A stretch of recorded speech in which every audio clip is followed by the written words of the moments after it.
guys, harap tayo magawa. Kapitan muna nila ng gutter para mas mabilis. Kasi pag nakapitan ng zero yan, mahirap na mag gutter.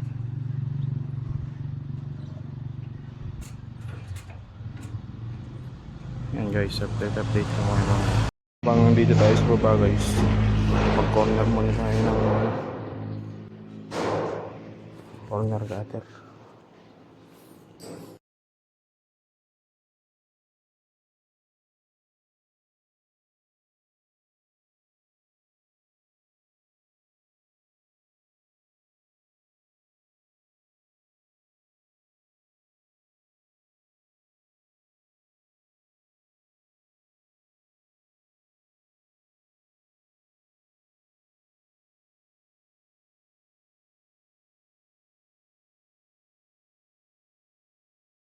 Ayan na guys, tapos na natin.